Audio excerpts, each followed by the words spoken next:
What is going on, everybody? Welcome to Kyloe Unmuted for February 2023. Kyloe Unmuted is the show where we talk about anything that has to do with the staffing industry, including HR tech or staffing predictions for 2023 in the workforce. So that's what we're doing today for February. With me, I have my esteemed boss, Mr. Raymond Pennie. How are you, sir? Very well, thank you very much. He is the CEO and founder of Kyloe. And we have one of Raymond's oldest work friends, but also a board member of Kyloe and a partner at Korn Ferry Advanced, Mr. Waseem Razzaq. How are you, sir? I'm doing very well, thank you. So we did our prep call, and everyone on the call assumed that I knew Waseem. So about 25 minutes in, when we did it, I was like, "Hey, Waseem, nice to meet you."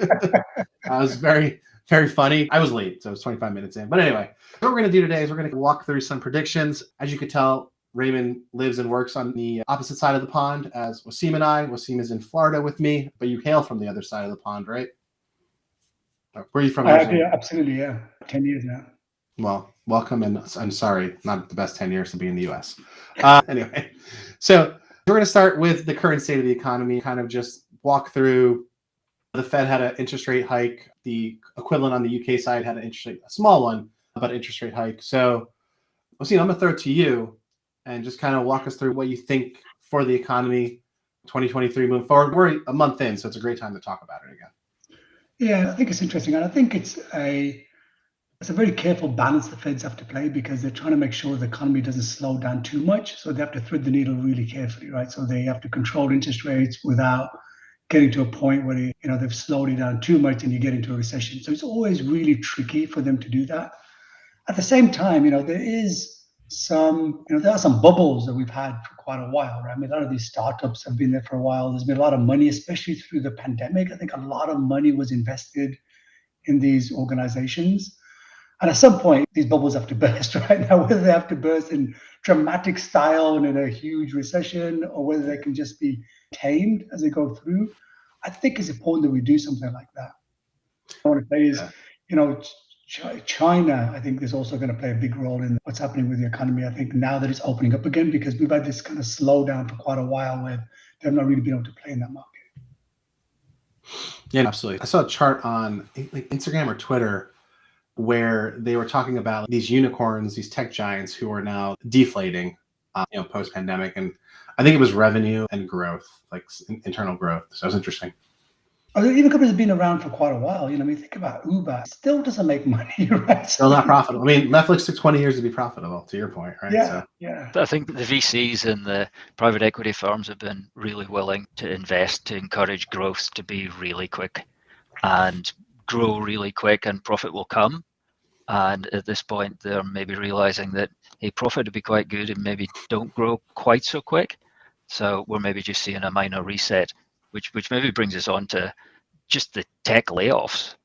There was a while earlier in January where every day you woke up to another company you'd heard of laying off 5%, 6%, 10,000, 12,000 of their employees. And that was really an interesting start to the year, which I don't know if we saw coming, but maybe as people were doing the results for the December year that's just gone, they were looking at their cost base for the year go forward, and they were taking preventative measures by, unfortunately, laying off people. And I think there's also maybe one or two stories of how people were let go that are a bit of a surprise when you go to the door and you press your badge and you don't get in and you're routed to the left to go see HR. And if it goes green, you get to walk in, which maybe there's a few learnings there for people. Not the best way to lay people off. Or apparently like a mother was holding her baby that was just born and they were laid off. There's some horror stories. There's 8 guys on H-1B visas who worked at Google for 10 years, him and his wife, and now he's on a 60-day clock to find work. So there's plenty of talent with great experience for the industry. And I think we talked about overhiring, trying to gobble up talent. It must be tough for them, though, right? Because what we found was during the pandemic, it was really hard to find talent, right? So I'm sure a lot of these organizations really struggle to get the balance between, hey, I need to make layoffs, but I also know that if I let these people go, trying to rehire them is going to be really hard, because even now that's the case. I mean, certain industries, it's not balanced across all, right? Everybody's laying people off. There's hiring at the same time. The service industry still is struggling to get all the people that it needs because it lost so much during the pandemic. I think By maybe the way- one of the things these companies did was stock up on employees. And they went ahead of maybe where they needed to be for fear that they weren't going to get any others. And the layoffs have loosened the sector, and now people are maybe willing to look for another job or willing to look for a job in a business that's a different profile than one of the really big guys. I mean, this is a complete hypothesis, but like also if you gobble up really good talent, they maybe have less chance of disrupting you when they're bored sitting at home. Yeah, So, true. there's lots of different reasons why possibly, but they definitely did overstock their teams, and people are still humans as much as they are talent, right? All right. So staffing industry, Waseem, there's still people hiring, right? We had, jobs Tuesday or Thursday. So the job report comes out today. And by the way, shout out to Joni Biley and her podcast. She'll be on Fox Business talking about the jobs report. And she is the president of Remedy, which is a very large commercial staffing company. But she lives down here in South Florida. But yeah, people are still hiring. Staffing industry, basically order takers, right? They're not having to sell yet, but I think that might change soon. So what are you guys seeing, Waseem, on your end? Yeah, I think that there are still definitely pockets of areas where they're hiring. There'll probably be more of a shift to contractors. Generally, what we've seen in a recession, as the economy slows down, people stop hiring permanent people, but they then backfill them with contractors, right? So I think we expect to see probably more contractors this year than the permanent hire. That number will go down over a period of time if it's not already going down. Some people I think will still find jobs. If you think about when Google lays people off, other people are going to hire those people, right? So there's definitely work for the staffing industry to move people from one industry to another industry. I don't see those people becoming long-term unemployed. That's not what's happening here. This isn't a repeat of 2008 when we had mass layoffs and then people were out of work for a long period of time. I expect these to get back into work fairly quickly. They said automotive is looking at it too. It's looking strong at all of those tech workers, which is cool. Yeah. But I do think that getting broader than just tech. We started out with tech. We are seeing other industries as well. And that will just create opportunities for staffing. Obviously, that you sometimes see on the permanent side of staffing, yes, we'll see a slowdown. But on the contracting, I expect it to be a continuous increase for a period of time. Which is a great reason to have both sides of the business if you don't. Yeah. I think also recruiters are going to have to work harder on both sides so that candidates, if they're in a good solid job in a company they like, they may not want to put their head above the parapet and start looking. Equally, recruiters are going to have to make sure that they really find a good fit, because the clients are going to be, hey, I need to be really convinced that this is the right person for me. So those influencing skills and making sure they're able to find and influence both sides of the recruitment puzzle is going to be very important. It's funny though, isn't it? It was only a little while ago the whole Great Resignation was happening. Do you remember that? It was like the big theme. Now you don't hear about that at all, right? Well, there's so much again, more layoffs, right? And the way that they handled, not everyone, but the way these layoffs have been handled, it's not going to cause corporate trust to increase. Like if there's probably a barometer somewhere of corporate trust, and it definitely, got closer to midnight on the doomsday clock because of the way that these layoffs were handled. I think the Great Resignation it's more about trust and people wanting to do their own thing, right? There is probably a number of people who are not looking for jobs, but I do think that's not going to change. And this might even cause more people to start their own thing, which is good for competition and the economy in general. But I think for me, that's all about trust, right? Corporate trust. So. And then we had the quiet resignation, where people were doing the job that they were paid for. And maybe they're the people that may have been casualties in some of these layoffs, because I think you've always got to be striving to learn, to personally develop, to show and take on new things. And that's just a good way of personal growth as well as corporate growth, as well as just enjoying your work. I think that's a good call out. Those people were getting fired too, right? So all these TikTok trends. I would say shout out to all the teachers out there who get voluntold to do things all over the world and don't get compensated very well for it. I did that for 7 years. Then I decided to start making money. We have teacher strikes going on just now, and I think it's an area that's got great opportunities for efficiency, because there's lots of paperwork and lots of things that need to be done once, twice, 3 times. And I think it's a great place for people to either take on automation in the form filling areas of their job and make things more interactive. Or just pay them better. I think if everyone was willing to pay more tax, then everyone in public sector would be able to get paid more. That's fair, but also we pay a tax for entertainment way more than we pay a tax to the government. So maybe it's how we choose to spend money. How much does that football match cost that we went to? I said football so that I could beat both sides of the pond, by the way, Raymond. I got you. Good touch. And Wrexham AFC was the #1 watched football match across the U.S. on ESPN Plus and all platforms, by the way. So shout out to Ryan Reynolds and Rob McElhenney for making Welsh football important to the Americans. And they made it entertaining by making it 3-3, and they get a replay so that they get to do it all over again. Whoever wins gets Tottenham, right? So that's going to be Yeah. fun for them. Yeah. Nothing like running into Harry Kane at the end of a rough match. By the way, I turned my phone on Do Not Disturb. But Yeah, you didn't follow your own instructions. Someone is buzzing me. So, you know, it was actually my watch. It was my watch, not my phone. My phone didn't make a sound. All right, keep moving here. So we wanted to talk about mergers and acquisitions just in general and maybe in the staffing industry. So Raymond, I think this is one of your great passions, so I'll let you kick off. I think we're lucky enough to get involved in the migration process when someone has either acquired or chooses to dispose of part of the business, and we see lots of activity in that area. Businesses are positioning themselves to have a broad portfolio of different recruitment types, and the people who are doing that are looking for businesses that maybe their owners decided they want to be part of something bigger, or maybe the owners decided, hey, this is a good time to check out, and we're seeing them being bought and sold across the business. Some big deals in the UK and a number of big deals happening in the US too. Yeah, Korn Ferry actually acquired one of my favorite staffing companies recently, so good work with Waseem or whoever was responsible. Kyloe is an incredible company. Yeah, it was great.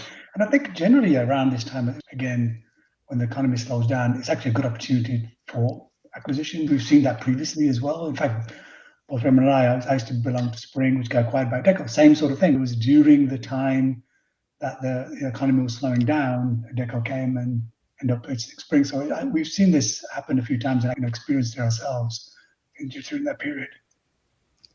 Yeah, it's the right time to do it, and people are looking for different ways to be mobile and grow or get into the other side of the business, right? Like if you've only been executive or search and you want to get into staffing, it's definitely a good time to do that, and you have great opportunity to work with businesses that might be great but small and need bigger reach or whatever it is. So, and everybody wants to be able to tick the box to say they've got a healthcare part to their business or something that's connected to those parts of the industry sectors that are going to continue to grow because of the demographics of all of us getting older all the time.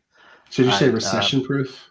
Yes, recession proof maybe is the words, but the macro backdrop to being involved in healthcare staffing is going to run and run. And we see some great businesses out there that have grown amazingly well, and other businesses who maybe missed it at last year's SIA when we're down in Austin. One wanted to be a healthcare staffing business, and those businesses have continued to grow. So there are different sectors that are much stronger and have an inherent thing. Plus, it's good for us to make sure that there's good quality healthcare and social care people out there. Yeah, absolutely. I'm going to go back to you again, Raymond, for this one. Okay. Because besides for NFTs, AI and ChatGPT, it's probably your second favorite thing. How do you see it affecting the way things are being done, and maybe directly how it affects the staffing and recruiting industry? I guess as we came into December, no one had heard of OpenAI, or very few people had heard of OpenAI. The word ChatGPT or GPT-3 wasn't really something that people had come across. Now, if you haven't heard of it and you haven't tried it, where have you been? What have you been Living doing? under a rock. Yeah. Like an impressive one, by the way. And I think as we record this on the 2nd of February, I saw that Microsoft came out today, say they're going to embed OpenGPT or ChatGPT into Teams in order to deal with agendas and take notes as well as identify the actions. So that's going to come to everybody on a premium license for $20 come July 2023. It's going to make a difference in really easy areas. And I think it's not long before I saw an Australian press release that said that someone in Australia had created the first job ad being product that was creating job ads on the basis of a job description through ChatGPT. Good on them. I tried it. It took 5 minutes and it looked like it worked.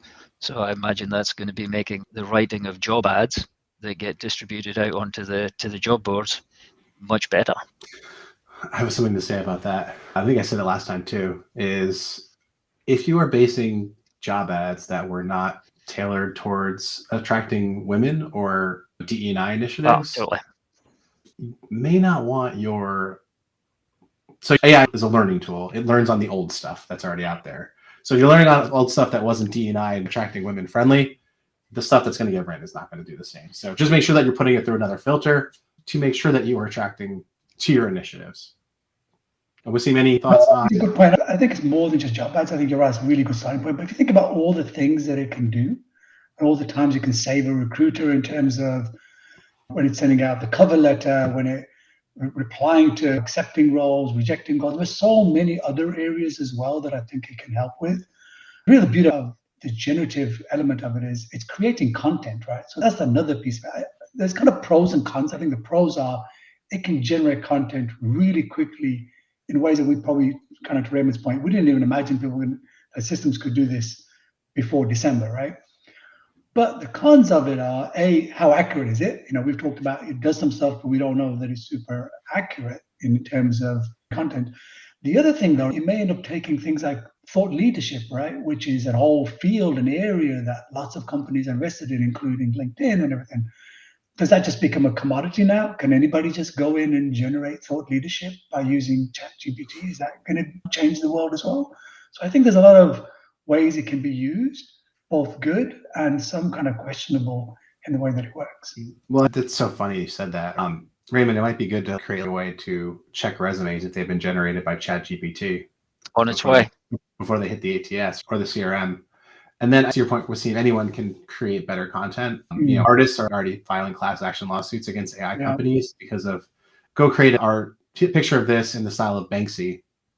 And they trained it on that artist's work, which is their property essentially in their style. So it's going to be fun to look at how this all gets sorted out. I think it's overall good, but it's definitely going to, like anything, like Web3 right now, it needs to get sorted out to a working form. Well, you're right. I mean, at the end of the day, it is plagiarism. I mean, because that's why it's a system, right? So it's kind of, it doesn't have original thought in the same way as humans have original thought. So and that's actually one of the big fears of all the universities, where they're concerned that people are just plagiarizing or using it to do that. So I think they probably have some filters in place where they can check. I know somebody was saying yesterday that there's already a way you can check if it was generated by ChatGPT. So that may be the way to go. That's good, though. If they built that with it, that's great. Hey, we understand that this can be a tool for good or a tool for evil. So we gave you to generate and to check. That would be a great thing. I ran a test as if I was a recruiter, and I ran a test and said, I found a job description, and I asked it to generate me a CV that would be a good CV for that job, which it did.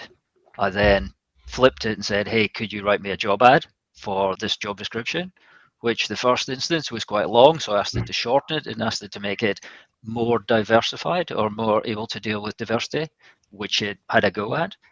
And then I'm interviewing this person. Can you come up with 5 interview questions that I should ask this person about their details? And sure enough, it came up with 5. And then the last thing I did was I asked it to review a contract to see which areas of the contract I should consider in looking at further, so that I could say which are fair for me and which are fair for the other side. And it had a good go. All of which I was surprised at. And then I was listening to the ARK Invest investors call overnight, and what they said was that they anticipate that the cost of generating the databases behind the AI, so training the AI, will reduce in line with Moore's law. So they're thinking it's about a 75% reduction in the cost of generating the AI behind the scenes for it to learn, and that's going to keep going. So in 1 year, it's going to be 75% quicker, and another year is going to be, I don't know what 75 times 75 is quicker, but it's just going to keep going. So it's here now. Go play. Particularly from a jobs perspective, I think there's 2 sides to it. So one is there's got to be some jobs out there that it can replace genuinely, especially if it's doing generative, because up until now we haven't had that capability, right? So there'll be some roles that it can, there will certainly support some roles, not necessarily replace them completely, but make them way more efficient, which could lead to some job replacement. But on the other side, there's all the new jobs that are going to get created, right? Like the ones we just described, and all the stuff you just talked about there, Raymond, right? But somebody creates a job that creates a process that does all of that in one go. So there's hopefully a lot of new interesting jobs that are going to come out of this that we just haven't seen before. I wrote down AI pilot as a job, Yeah. like someone who can pilot the AI for you. Yeah. But we're hooking up to the ChatGPT APIs to see what we can pass and what we can get back on the premium level. And it's going to be an interesting journey. Even if nothing comes of it, we have to stay on top of changes. Yeah. And I think we'll wrap this one up, and then we have one more before we jump. Sergey Brin, founder of Google, actually requested access to code for the first time in like a decade because he's worried about AI. So the founders of Google are getting back involved. It was this week. He filed a request for access to code at Google with the intent of working on the AI. Super cool. All right, Darren, we got something. So Darren, let me put Darren's message up here actually, because I can do that. There we go. It is definitely the future, but it will be how it's used 100%. I believe AI will replace these ones. Replace those that aren't. Yeah. Yeah, no, exactly. That's what we just said. Yeah. And it's going to give you an advantage. Those who use it and use it well will give you an advantage. GitHub has had GitHub Copilot for writing code for a while, and it's just a pair programmer that's with you to write some of the easier code that you can then embed into your code. It's not meant as a replacement, but it augments and allows you to maybe do 20 or 30% more code in the same given time. Efficiency, right? Amplifying. So Darren, thank you, and 100% agree with you. All right. Last thing, Waseem, what has changed forever since the pandemic? I think one thing that pandemic's really done is obviously working from home. You know, what we're doing here. This is a very common and the norm, I think, that's going to happen. I think there are definitely companies still want people to get together, right? There's a need to have people socializing together. And I think they're struggling. Some companies are really struggling to get people to come into the offices. So one thing that's definitely changed is working from home. I think another driver for that is actually cost. You know, travel costs, I think, has gone down. I'm not sure that there's an appetite now to go back to the old days of spending money, traveling far for a 1.5 hour meeting and coming back and stuff like that. I think that element has also changed. But I also think there is going to be more spaces where they want to get people together so they can socialize and still meet with their team members. I talked to some of my colleagues who said they go to the office, there's nobody there, but they still go to socialize on particular days. So there's certain days where they've kind of nominated as, hey, come in on a Thursday, we'll buy your lunch or buy your dinner or whatever else, and kind of incentives for them to go into work to do that. I was looking up earlier on, apparently 30% of the US workforce can theoretically work from home. So that's higher than I thought. I always thought it was much lower than that. But clearly, certain industries, like the service industry, for example, or any kind of plant or manufacturing, can't. But there's still a lot of people that potentially could. So I don't see us ever going completely back where everyone's back in the office in the way they were before. Yeah. I think that I'm about to come and join the sunshine with you guys away to Florida. And one of the things that's been interesting is the importance of having a reason to meet. And I think whilst maybe conferences went online and everybody attended as many conferences as they did on Zoom, and maybe they worked initially and then they stopped, but they're now going to become meeting places. They're going to be places where people go to have a conversation that they maybe were able to have in their office previously. They're going to be able to do it at a conference where they can learn something new, they can meet some new people, and they can socialize. And I think they're going to be more important maybe than they were before. Yeah. Definitely. I go to a co-working space to interact with humans since I moved to the house in the suburbs. I used to live in an apartment building. I would run into people that I knew or I just see all the time. But like human interaction in its barest form is definitely needed to keep us sane. So I'm totally on board with trying to figure out how to make it meaningful, right? There's the burnout, right? When people work from home, long hours, there are days, honestly, where you have 10 meetings, 15 meetings in that day that are 30 minutes. If there is more of that, another reason why you probably do need to do something like go to a shared workspace, just to kind of give you a break from being on your own and just having constant meeting one after the other. Yeah, so I think we use a co-working space, and the people that we meet do really diverse things. Oh, yeah. Getting to speak to people about work in an area that's completely different for you, just brings new ideas and a little Yeah. freshness. I think it's going to be overall good. Which is what people want, which is why the business owners want people in the office so they can have those ideas, right? But I think everyone's probably got to work out how it's going to work best for your culture and your organization. Well, guys, if you have any questions, shoot them to us. We are happy to answer them. Raymond, I will see you in 7 days in sunny Florida. Waseem, I'll probably see you at Exec Forum in about a month, I'm assuming. And thank you both so much. And guys, thank you for tuning in and for your questions. Darren, thank you for that. That is Kyloe Unmuted. Bye, guys. Thank you. Bye. Thank you.